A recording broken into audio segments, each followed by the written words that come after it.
Draper.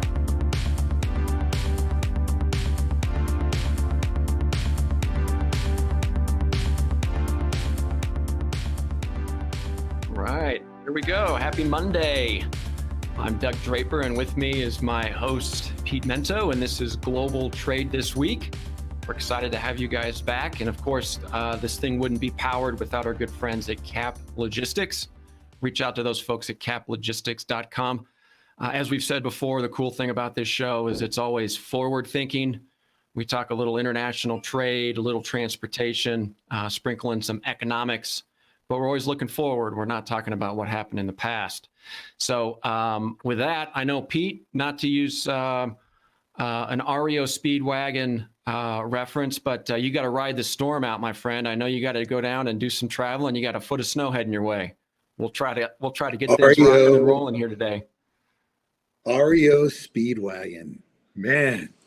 I had a boss at Expeditors, a guy I worked for when I first went to work there, named Tim Barber, who was a huge REO Speedwagon fan. And I, for Christmas one year, I got him an autographed copy. I can't remember which album it was from an REO. And oddly enough, not a very expensive autographed album to get. Not a lot of big REO Speedwagon fans out there, Doug. But yes.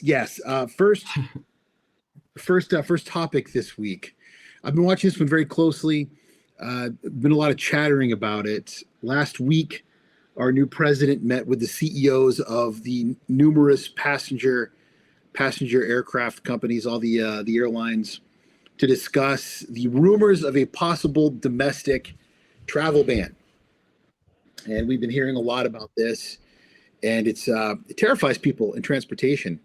You got a lot of cargo that moves across the country on these commercial aircraft. So the idea being that there would be one of two things that could happen: either people, unless it was for legitimate, necessary business, no flying from city to city in America, just period.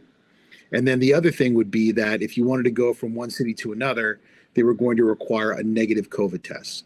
How do you do that? Or are we going to show up a day early and they're going to stick a thing down our nose? Are they going to send someone over to the house, knock on the door with a mask on, and jam something, down your nostril? I don't know. But the news is that so far, the Biden administration has said it doesn't appear that that's out of the question, but they have no intention of doing that right now. But they haven't ruled it out. So you want to talk about a flim-flam answer? That is like such an economist answer, and that it could be done in the future if things do not continue to go in the right direction. And depending on what news you listen to in the morning, who knows what direction it's going. So, just imagine, if you will, if we were told that people could not fly at all unless you had a legitimate business reason for frontline work, for business that was absolutely necessary for national reasons, frontline work, what that would mean to the transportation industry. This is madness. I am so fed up at this point.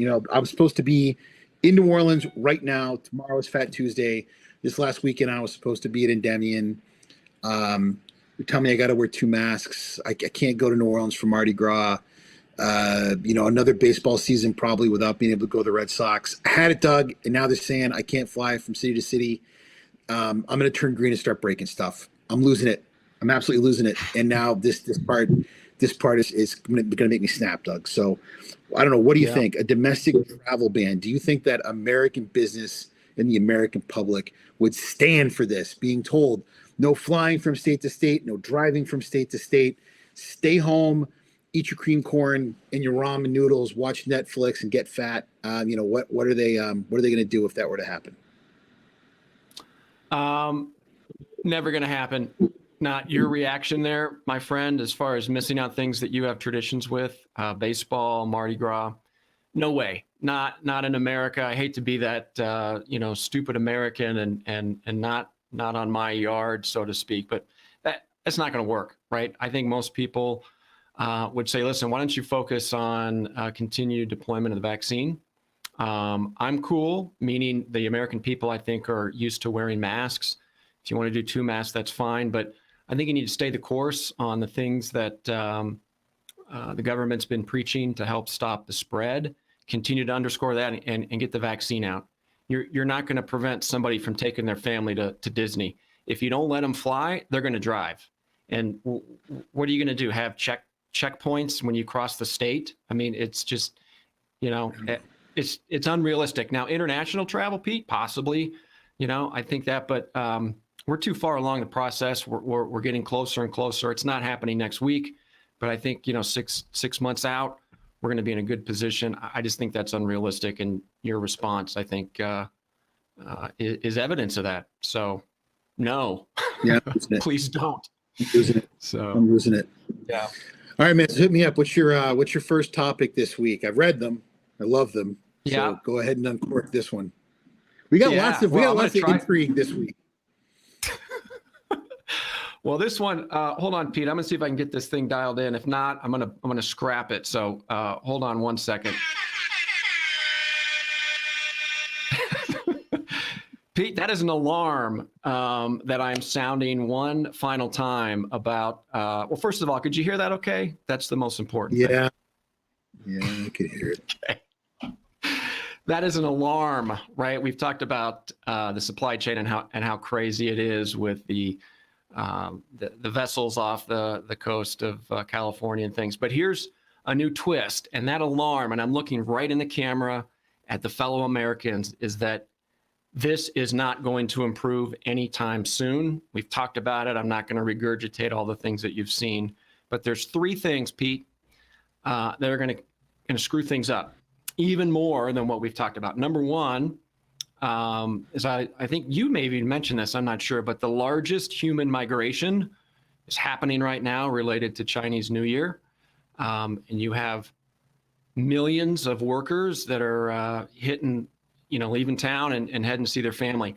So what's going to happen is there's going to be a percentage of those people that do not return. I know that happens every single year, and you've spoken on that before, is that I think you're going to have a lot of the workforce is basically going to say, this is crazy. I'm going to hang out with my family and I'm not going to go back. So there's always a bit of that happens. I think it's going to be exasperated this year.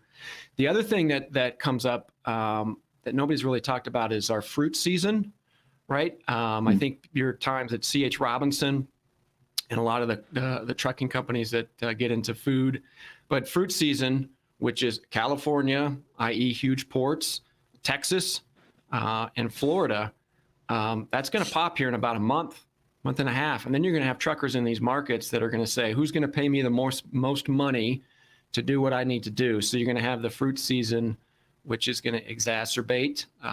Again, nobody's thinking about that, but just sprinkle a little bit of fruit on there. It's going to be chaotic.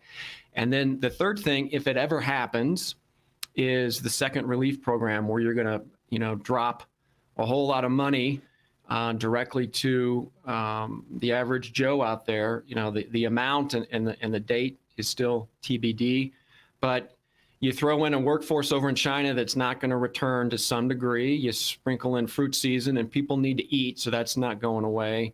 And then you give people a little bit of kicker for money, which means they're going to buy more stuff, which means stuff is going to move through the supply chain. So there's your 3 things that are going to exacerbate the supply chain. And so in your infamous words about a year ago, Pete, you, meaning the American people, need to have a plan B, because whether you've hidden under a rock, tried to dodge a bullet, but fixing the problem through accelerated small parcel, it's not going to work. There's a vaccine that's trying to be deployed, so all your little tricks to get things to the end consumer, it's rough, man. It's going to be bad. Yeah. No, we have everything coming to a head, and then add to the fact that a lot of supply chains are catching up. Small parcel, like you said, it's backlog in warehouses.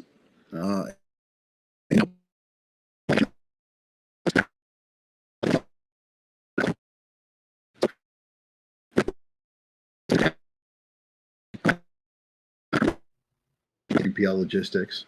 I'm I'm the customs nerd, right? Just doing paperwork, Mm. and customs has systems to deal with that crap. So we don't have a backlog, man. It's all good. So good luck with that. Enjoy it, Yeah. people. Yeah. I don't have to manage that madness. But my gosh, Yeah. that's Yeah. just awful. All right, my friend. The Yeah. Chinese New Year thing, too. There's a lot of people that probably aren't going to be coming back this year. There was a lot of money that was made, and people that were working double time, triple time, making masks and PPE, that will probably stand back where they came from and enjoying. Oh, I froze up there for a little bit. Probably enjoying some time back home. So yeah, I think you're going to see some interesting things coming out of China with that. Yeah. All right, so my second topic. Hopefully you can hear me. Am I still freezing up there? No, you're Am I doing pretty doing okay? well so far. All right. So anytime I bring this topic up, especially when I bring it up on LinkedIn, I get a lot of virtue signaling people. They get very upset with me. A lot of folks that just love to tell me how un-American I am, and that's not what I'm trying to get into here. I'm a big believer that country of origin marking is probably run its course. When I was a kid growing up in West Texas, which was pretty unfortunate to begin with, growing up in Texas is not something I would I would recommend, especially not the way I did. I remember specifically going to Walmart when I was a kid and going up and down the aisles, and there being American flags all over the place, and there being lots of signs that said "Made in America" by union labor, by your friends and neighbors for Walmart. I remember that, and I remember Hmm. the men in my family driving American cars, and my uncle who would rather be thrown in front of a bus than be caught dead driving a non-American car. And I mean, I remember that in the 70s. And I can tell you now that when you look at my daughter as an example, her concept of quality comes from the name brand on a product she buys. It's a good phone because Apple made it. It's a good TV because Samsung made it. It's a good car Hmm. because it's a Mercedes Benz, it's a Lexus. It's not because of where it came from. That's got nothing to do with it. I was on LinkedIn earlier today and I put something up there, and man, people rushed to tell me how wrong I was. I buy because it's made in America. And there's always going to be people who are like that. And I can appreciate that because I'll tell you right now, I have an American car down in my garage. I ride an American motorcycle. I drink American bourbon and I drink American wines. For a guy whose life revolves around global trade, I very much do buy American. But the rules that are engaged in being able to put the label "Made in America" on something are so convoluted, are so positively ridiculous at this point, and they do not reflect the rules that we have globally when it comes to customs to say where something was Hmm. made. Tariff shifts and whether or not something has regional value content do not apply on the American rules about whether or not something says it was made in America. So we have this huge hypocritical chasm from one to the other, and something simply has to change. They're so ridiculous, and there are so many different loopholes that one of the first things President Biden did was to eliminate a bunch of them so that the Made in America program was actually more in line with what its original intention was, so that more Made in American products were being used for the Made in American program when we were actually making things for American infrastructure. There's going to be a comeuppance here. And I'm sincerely wondering if the country of origin rulings, country of origin marking requirement has really reached its end game, and if we don't need to do it anymore. Hmm. Yeah, it's an interesting. I think the one thing that you mentioned, which really resonates with me, is the confusion in what it all means. And I think folks and companies have used it as a marketing ploy. You have, I don't know all the specifics, but I know there's made in America, assembled in America, constructed with parts from America, right? I think if you have the word America in there and a flag, right, or some denotation of America, people just say, "Oh, this is good. It was made here." So I think it's kind of convoluted and been confusing to the American public. If it says America, it's got a flag on it. It must be from here, whether it is or not. Um, I think That can that get creates you in a lot confusion. of trouble, though, Doug. Yeah, they can get you in a Yeah. lot of trouble as an importer by putting a confusing statement like that on your product. Hmm. So let me ask you this. This is your expertise for sure. Isn't it needed for duties and taxes and trade alliances and things, which is going to be a priority? I think that you need to have, hey, this was made from parts from this country, and therefore the duty rate's lower, and there it's the price point's a little bit lower. You're shaking your head and you're looking in disbelief. It seems like it's not that big of a deal. Because it's all documented. It's all in the documentation. Why do we need it on the product? How many people really look at the products they're importing for assembly and manufacturing, right? I know all these people in procurement, they've never been to the warehouse where their stuff is. Half the people I know in logistics are young people who've never once seen a ship or a container or a warehouse. They're simply importing stuff on paper. They've never actually seen the cargo itself. So no, I don't think they need to. I think it's all in documentation. It's incredibly frustrating. Like right now, Doug, do you know where all the clothes you're wearing came from? Without undressing and getting us both probably, fired from this show, could you tell me where your shirt, your jumper you're wearing, your undergarments, your socks, your shoes, your belt, could you tell me where all of those were made? No, no, you can't. My jumper, maybe my jumper that I'm wearing right now, Pete. But other than that, I can tell you it's probably not made in America. Right, but you couldn't tell me exactly what country they came from, and that's sort of the point. But you could probably tell me what brand they are when you put them on today, and you would say like this Ralph Lauren thing I'm wearing, or this Gant shirt, or Izod, or whatever. These, Under Armour or BVD or Fruit of the Loom underwear. I've been wearing these things for 25 years. I trust them. It's a brand I trust because these have been my underwear since I was 17, and I trust this brand. It's a question of trusting a brand. I know that when I go to the tall and fat guy store and I buy a pair of Ralph Lauren jogger pants, that they are going to fit me, they're going to make me happy, and they're going to last a long time because I trust Ralph Lauren quality. I know when I buy a pair of Under Armour, Under Armour t-shirts at a certain size, it's going to fit exactly the way I want. I don't look to see if it was made in Thailand or Malaysia or China. I don't bother anymore. Now, and again, someone is going to put in the comment section what an absolute pinko I am for not buying everything American. And I'm wearing a Harley Davidson hat while I have this conversation, right? But the point I'm trying to make is the typical American consumer is not walking up and down Target looking for country of origin. I am, because I'm wondering if people are doing it right, and I'm looking for clients. Okay, so I'm wondering if it's outlived its usefulness, and the number of times I get a call every year by someone where customs is recalling their goods because they were marked incorrectly, and the frustration they're going through when the documentation is done one way and the product's labeled another. I just don't really understand if the utility is still there when most consumers simply don't care anymore. We're going through a lot of trouble for very few people who really care anymore. Sorry, I'm getting worked up again. Yeah, I can tell you got a couple of passionate points you're working on. 25 years underwear. I don't know if you've bought any within the last 25 years or not, but if you haven't, mix in a fresh pair, my friend. Otherwise, I think we need to jump topics straight away. I'm on the subscription service with MeUndies. I get fresh pairs every month. I wish they were a sponsor for. They're fantastic. I'm always getting fresh underwear, just in case anybody's wondering. I love Under Armour personally. They've been a friendly client of mine for over 20 years. I absolutely adore them. So.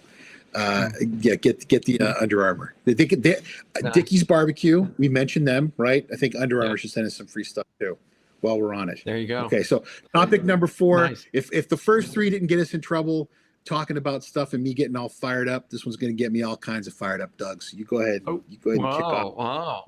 All right. Well, the fourth one is talking about a new individual that's part of the secretary with Biden coming in, would be the transportation secretary. You may know him as Mayor Pete. I think his new title is Transport Pete. So Pete Buttigieg. I think I pronounced his name correctly. I spent about 10 minutes trying to figure out how to pronounce that correctly, and I'm not going to do it a second time.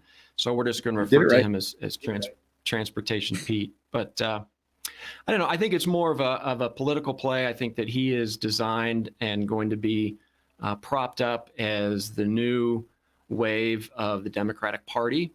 He definitely did some pretty creative stuff in South Bend related to some transportation, making it more pedestrian friendly and things. But that's a city of about 100,000 people, and all of a sudden he's managing couple 100 million, 55,000 employees, and billions of dollars of a budget. So I don't know. I think they put him in there I think he'll do a good job. I like Transport Pete. I think he's good. I think he'll do a pretty good job. But we'll have to see. If you just strictly looked on paper, he's probably a little underqualified. But the long-term play on this, Pete, is elevating him into a national leader within the Democratic Party. They need him to succeed. Therefore, he will succeed. He'll have lots of support and folks to make sure that that things happen correctly. So that's the backstory. That's my take on Transport Pete. I think he'll be successful. I think he'll do a great job, but we shall see. I don't know, more of a political play, Pete, or do you think you've got something there?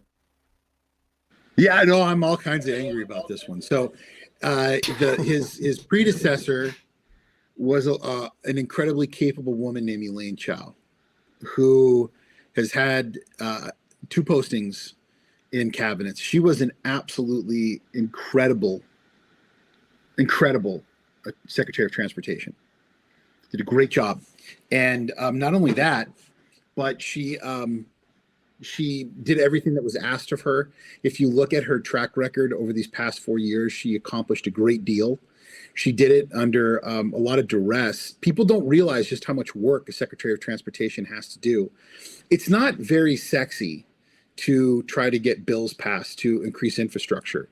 It's not very sexy to work on cybersecurity in ports. It's not very sexy to try to get infrastructure increased and made better. She did an excellent job. And the fact that she is Mitch McConnell's wife is probably one of the reasons she didn't get a chance to have another shot at another bite at the apple. I think it's ridiculous that someone who does a great job is not given a chance to remain in a cabinet. I think it's absolutely ridiculous. And, she also has some relationships with ocean carriers. Let's not forget that as well. She is related to a very powerful family, but she could have done a great job again. I think that just putting someone in charge of an incredibly important arm of our entire government, particularly at a time when it needs so much attention, when we have no merchant marine to speak of, all right, when the U.S. merchant marine is so weak right now, when our port infrastructure is so weak right now, when we have so much to do, so much to upgrade, and we simply put a political appointee in who, yes, was a Navy officer. I will give him that. I think is absolutely absurd. There could have been some come up there. The new head of DHS was a brilliant pick. I don't know how much you've read about him. Absolutely incredible.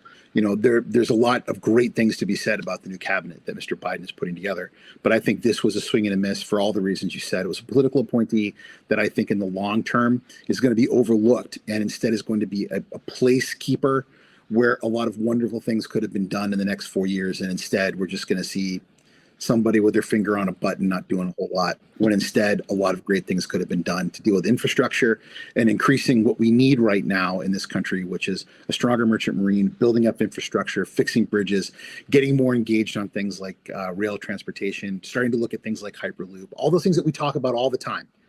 And that's just not going to happen now. It's just getting him set for a run to be VP or something like that. And it obsesses me. Why isn't transportation given the same respect that things like energy and education and treasury are? It's incredibly frustrating. Nobody called me and asked me if I wanted the job, Doug. Yeah, I gotcha. Well, I could tell you, Pete, I have a feeling that you have a road trip ahead of you in some snow, which is what you told me before we jumped on. So it's got you in a little bit of a mood, right? I think I pinged a couple of ones that got you passionate, but that's the point of the show.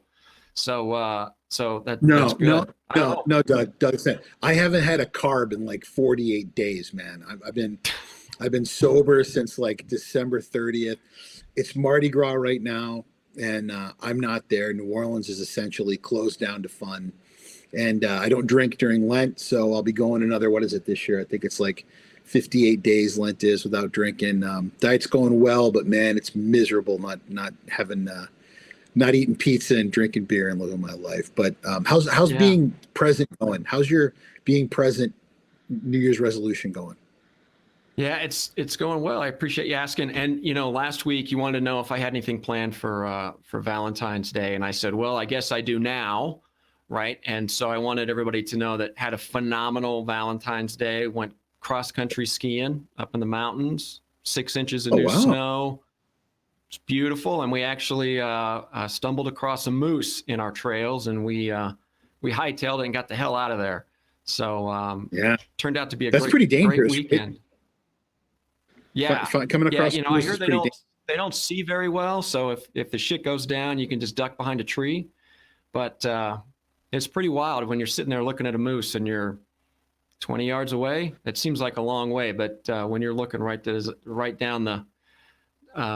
the barrel, it is pretty crazy. So what about you? You had some pretty amazing plans scheduled. Well, I'll tell you, I probably had the most New Hampshire live free or die Valentine's weekend ever. I took my girlfriend to the shooting range and I taught her how to shoot. So I taught her how to shoot, which was great. I took my far left, hyper liberal girlfriend who went to an all women's college in Boston, and I taught her how to shoot a handgun. She actually did very well. I'm very proud of her. She shot very well for her first time. And then we went to we went to Wentworth by the Sea, which is up on the seacoast in New Hampshire. We had a very nice dinner. I was not pleased with the portion size, but it was fine. A very romantic, wonderful dinner. She was very well dressed up, extremely well for me, and I, of course, put on the usual logistics guy uniform. So slacks with a button-down shirt and a blazer. That's how we dress for everything, right? Nice. And it was nice. It was nice, but we had a wonderful time. It was very nice, and this morning I woke up and it was back to reality, back on the treadmill like a chubby hamster, back to talking to clients all day, and spending time with my work boyfriend Doug Draper, and our weekly date for Cap Logistics, who was kind enough to sponsor us here on our weekly television show, Global Trade This Week. We can't do it without Cap Logistics. We can't do it without Keenan and everybody back in Colorado who makes this show possible. I have such a great time talking about these topics with you every week and thinking about what could happen in the future. You have some great topics this week. I definitely got fired up. I should probably go eat some bread or something. Maybe have a Coors Light and calm down a little bit. But I'm glad you did something for Mrs. Draper. I'm glad you guys had a wonderful Valentine's. And I can't wait for next week and another edition of Global Trade This Week, brought to you by Cap Logistics. Everyone should check them out at www.caplogistics.com. And I'll see you next week, Doug, for another great edition of Global Trade This Week. See you, buddy. All right. Travel safe.